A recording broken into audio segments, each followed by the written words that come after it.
Hey, you. You're finally awake. Hello everyone and welcome back to the channel. Today we're going back to the NES because that seems to be the most popular content for this channel, and I will continue to give you exactly what you want. More specifically, we're looking at RPGs. So I want to look at some of the best RPGs for the system, and we all know I do love a good RPG. Now I am going to include action RPGs and tactical RPGs because I say so. It's my list. Come at me if you want. As I always say, let me know in the comments below if you agree with this list, let me know if there's ones I need to play and there's ones that should be here, because that helps the channel grow and also starts the conversation. If you really think I deserve it, please hit that like and subscribe button. It helps the channel grow as we get to 8,000 subscribers. We've also got a weekly podcast, and you can join the $1 a month Patreon and join the Smut Squad and get involved in the podcast. Right, let's get into it, shall we? The top 10 RPGs for the NES. At number 10, Faxanadu. How the hell do you pronounce it? Again, I'm a child, I can't read these things. Either way, this is kinda like a Zelda clone-ish. It's an action RPG. It's very, very different from probably any other game on this list, but I liked it.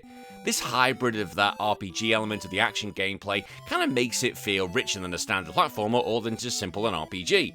It has a great atmosphere. The game's set in the massive world tree, and you journey through roots, trunk, branches, and eventually to the dwarf's fortress. Now, rather than other games of this nature, which has had the bright, cartoonish colours, and that was very common in the NES games, this game lent into those earthy, moody tones, the browns, the greens, giving it a slightly grim, immersive fantasy atmosphere. Well, again, you're going for a frickin' tree, for God's sake. Now, as you defeat enemies, you gain the experience, you gain the gold, you upgrade your weapons, your armor, so see, typical RPG flair. And the thing is though, each battle really makes sense. Over time, you're going to get a tangible sense of improvement rather than just static action like a normal platformer. This, however, isn't necessarily an easy game. This platforming requires the timing, jumping can sometimes be unforgiving, and the magic and healing resources are limited. But that's what makes this game so good. You've got to deliberate your moves, your choices when to actually get involved in a battle or when you want to heal yourself and actually when to buy your gear. And when you succeed in beating a boss and clearing a dungeon, it actually gives you that sense of, yeah, I actually really earned this game. Now, the story of this game is that it's a tree. Yes, basically the world tree is dying. You return back to your homeland and it's been absolutely devastated, and you've got to figure out what the hell is wrong with that tree. And that basically sets the dark, compelling tone that we actually have here. For an NES game, the world building and the sense of quest feels really mature compared to other games that might be on this list. But either way, it's great. It follows still a linear path. There is the exploration of towns, the optional shops, but it is quite linear compared to a lot of the games on this list. But I don't care, I like it. However, you still can have that flexibility, just depending on what gear you want and how hard you want to make the game. Want to try and do it with limited stuff and limited stats? Well, go for it. Want to grind it out? Well, go for it.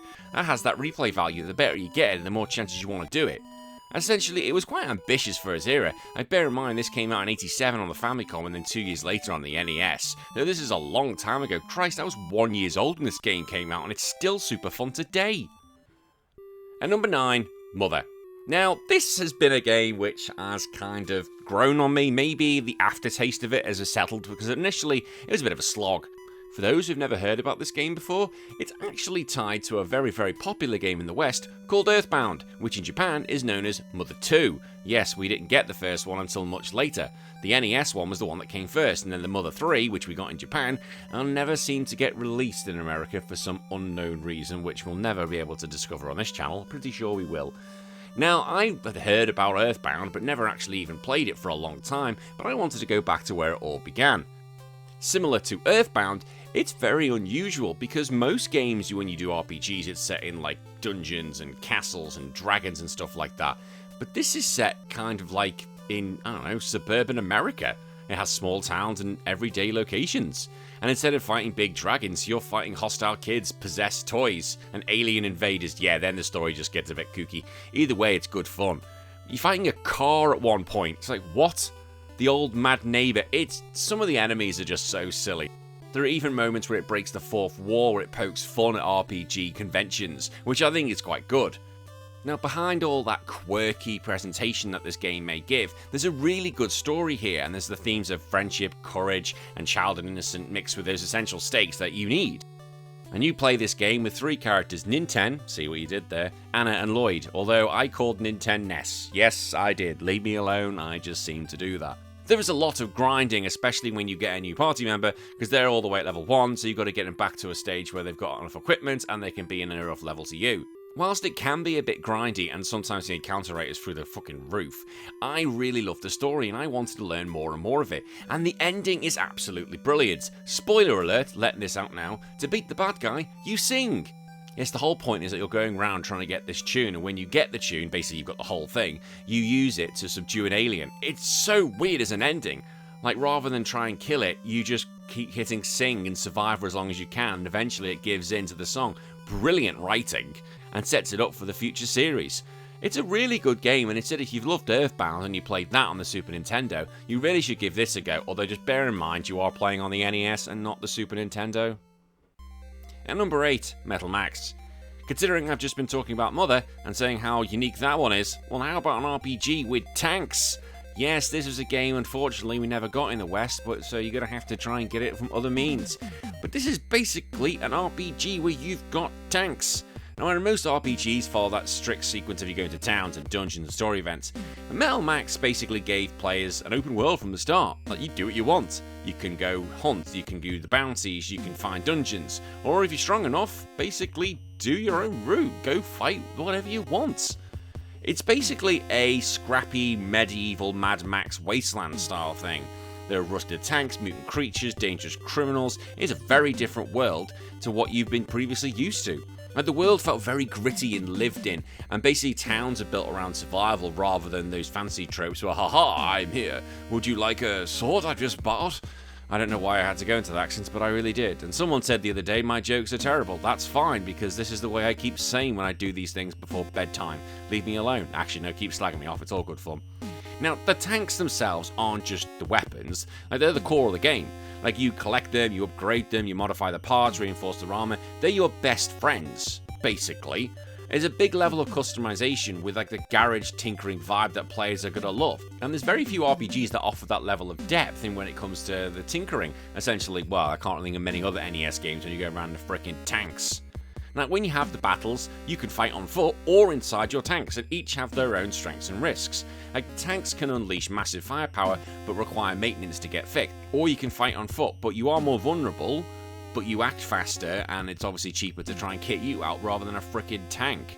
So that actually does mix it up, because rather than it's the same grinding over and over again, you can switch it up and grind in two different things. Now, while the world is very bleak, the game actually isn't. There are truly some bizarre and funny characters in here, and some of the weird enemy designs. Like, you can fight giant robots, psycho musicians, or mutated pests. Like, it doesn't take itself so seriously, it knows exactly what it is. And I like that, because it's not trying to be super serious. It's like, well, we are in a world where the world's messed up. Let's just have some fun with it. Like, there's no long intro or full storyline either.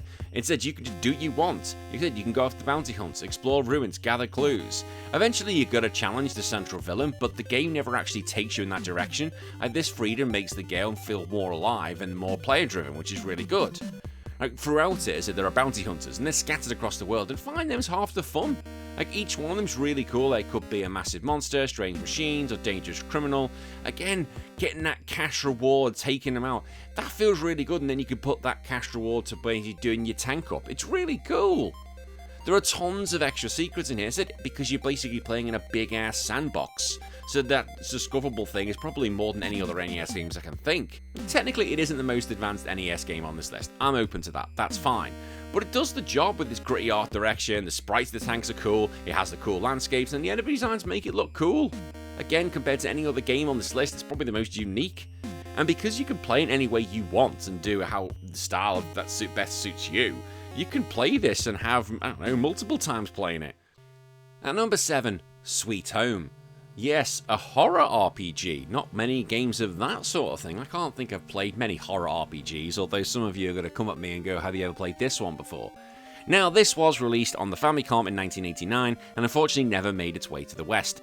And the only way you're going to play this game is through a bit of tinkering, because you're going to need a patch. Yep, there's English patch will be needed, and you're somehow going to need to get on your system. I'm not telling you how to do that.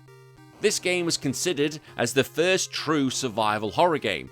It combined a horror atmosphere, a mansion exploration, limited supplies, puzzles, and terrifying enemies. I wonder what this basically could be. Well, yes, it was the main game that influenced the Resident Evil series. It took inspiration from it, and its influence, as you can see it right through. The game is set in a creepy abandoned mansion that once belonged to a disappeared artist. Now, you've got to go through the corridors, you've got to solve puzzles, find items, backtrack. It really is Resident Evil. It really is Resident Evil. Everything about this is Resident Evil. But the combat is an RPG, so it's Resident Evil with a combat. But no, there are some differences.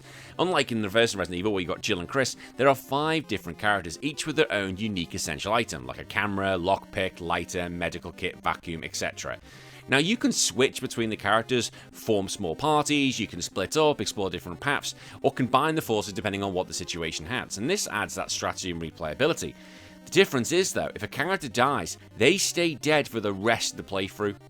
So that raises the tension dramatically, so you've really got to think about when to fight, when to flee, and how to manage that team. Because essentially you lose 2 members of your party, you've got 3 members left. The game uses diaries, notes, story cues, and these cutscenes to build tragic and creepy narratives. Like, it really is. Again, I can't specify this enough. You can see Resident Evil through this. There is no way around this. You could see Resident Evil through it. The director must have just gone, copy and paste that shit. But sir, we'll get sued. Just make it non-RPG. We'll be fine.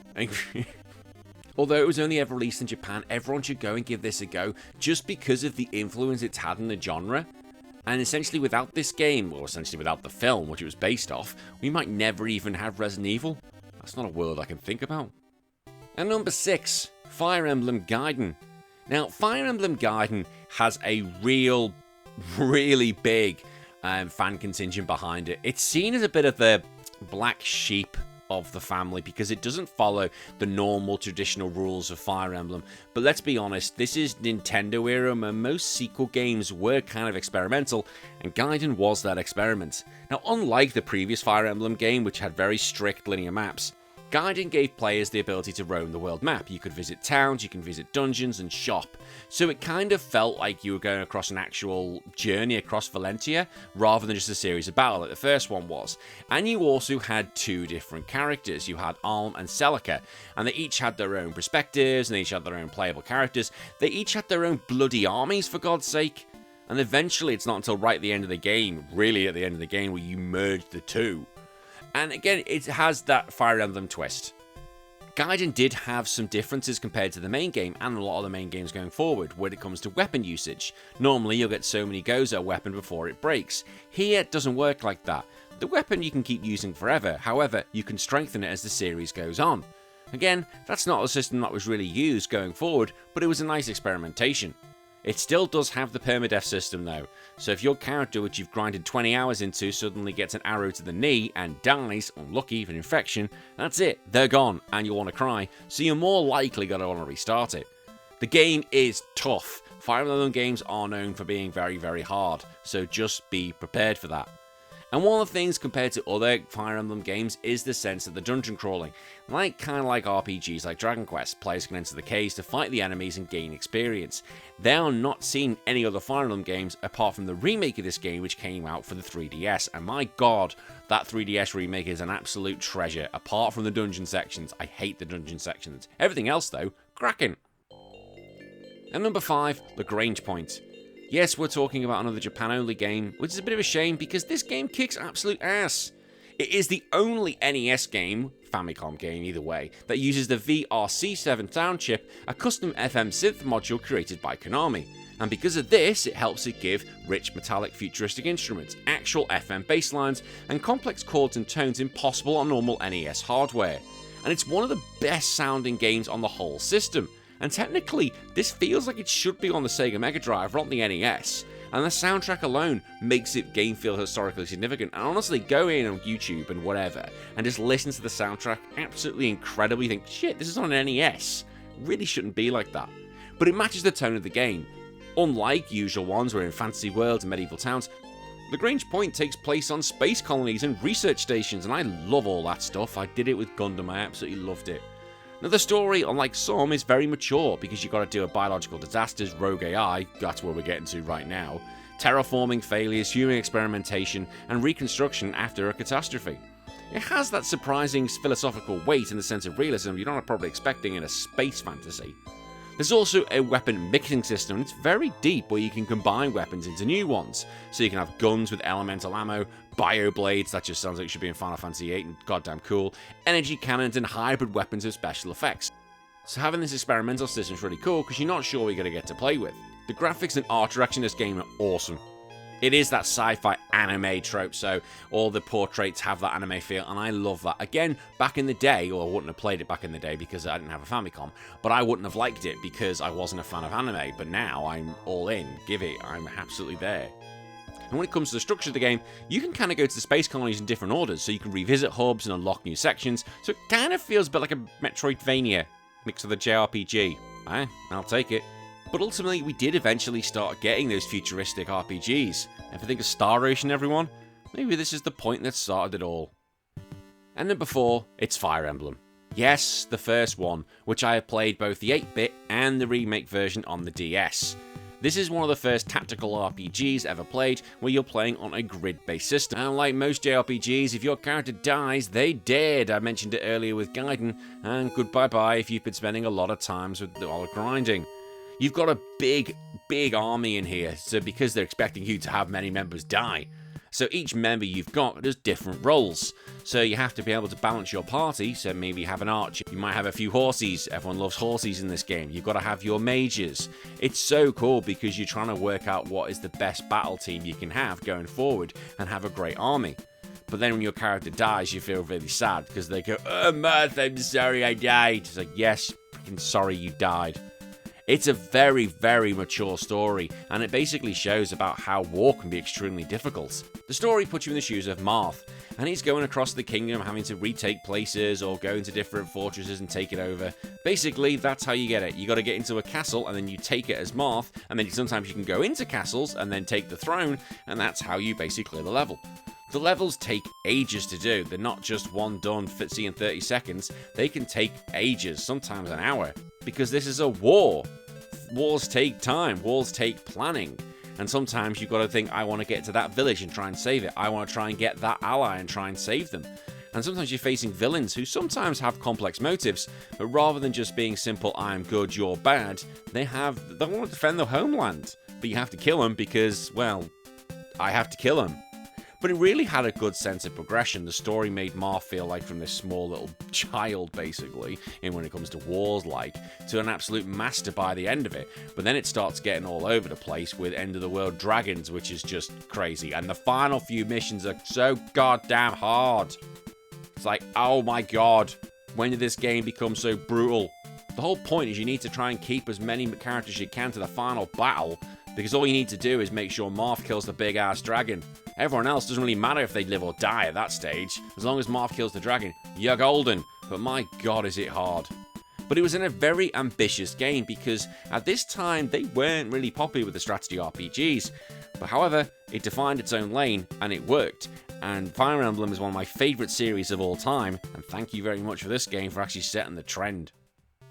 Now with the top 3, I don't think there's any secrets here. So at number 3, Final Fantasy III. Whilst Final Fantasy III is not known significantly as one of the better RPGs on this system or in the Final Fantasy heritage, when you look back in history, people say Final Fantasy I is actually better, but that's usually the extra ports. But if you look at Final Fantasy 1, 2 and 3, 3 managed to fix a lot of the problems the first 2 had. But if you're going to put them side by side with Pixel Remaster, yeah, sadly 3 is not going to go down in history as well as 1 or 2. However, Final Fantasy III did have its own legacy.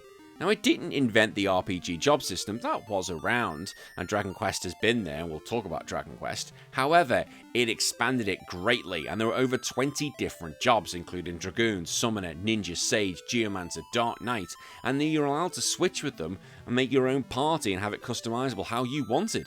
It introduced summons as a core part of Final Fantasy, which have been around since the dawn of Final Fantasy III, and are some of the favourite aspects of the whole game.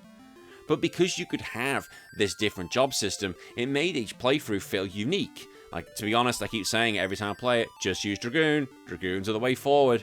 But if you want something different, why didn't you use a red mage? Why didn't you use a white mage? Why don't you use a dark knight and just have 4 dark knights or 2 dark knights and 2 ninjas? Do whatever you want. The story itself is kind of, I keep saying, like a Saturday morning cartoon, where it's kind of episodical, and since they go from there to there to there to there to there, with the overarching bad guy being there, but kind of not being there. I kind of, it's not the best story. I'll be completely honest, it's a bit weak. It is. However, the world itself is pretty cool.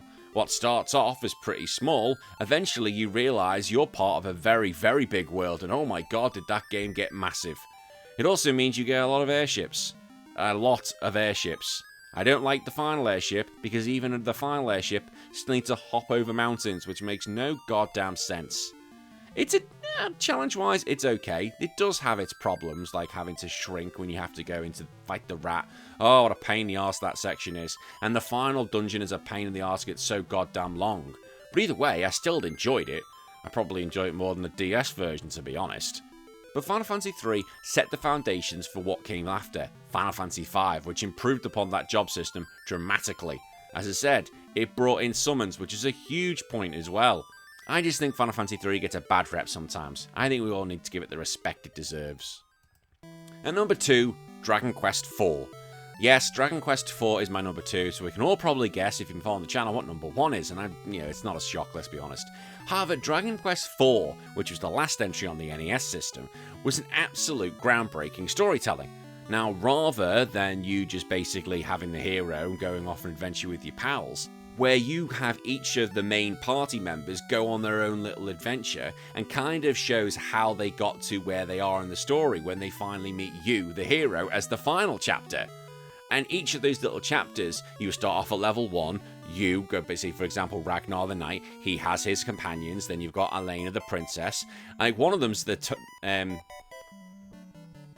but either way, everyone goes on their own little adventure, and then when that adventure ends, it then goes to the next part of the story, the next chapter, where you learn more about the next major party characters, and then they go forward, and eventually when they all meet up with the hero, it's great.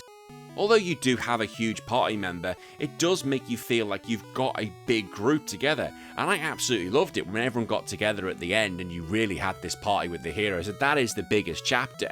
Everyone felt like I knew them, I had their backstory, I knew their motivations, which was very different compared to a lot of the game. Normally when you do RPGs, they meet up with the hero, and then as the story goes on, you find out their backstory. Here it's the other way around. Here you find the backstory out first, then they meet up with the hero, and then it's on to the main quest. It's a very, very different RPG. Great pacing, great variety, and that was the big cool thing about this game. Again, it had a great villain, it had a great world, it had great NPCs, it had great complex dungeons. It definitely built on what the first 3 did, and it was set alone in its own essential trilogy of 5 and 6. But it's also one of the first ensemble cast RPGs, as again, because multiple protagonists with intertwining paths. Octopath Traveler, maybe you think in that one. But either way, is it as good as number 1? Probably not.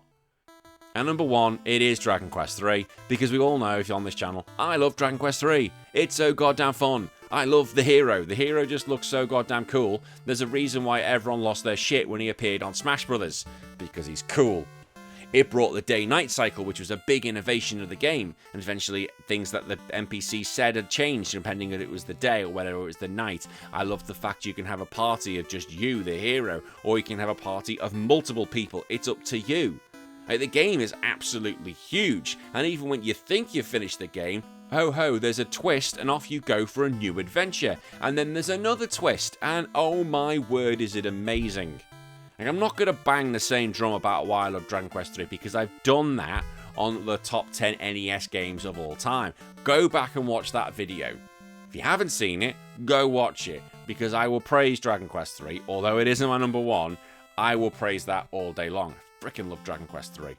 And my friend's going back to Japan in a few weeks, and I wonder what more Dragon Quest stuff he's going to get. I'm literally looking, I have a Dragon Quest mouse mat, like big desk mat, and I have Dragon Quest 3 and every other Dragon Quest collection. Sorry, I'm just rambling at this point, but we all know I love Dragon Quest 3. I've got 4 versions of the game, for God's sake. And without that, that is it. I am sorry I'm ranted for the end of this video, but that's how I do these things. I'll be back in probably another day or two with another video. Until then, I'll see you all soon. You take care of yourself. My name's been Danny. Follow your dreams.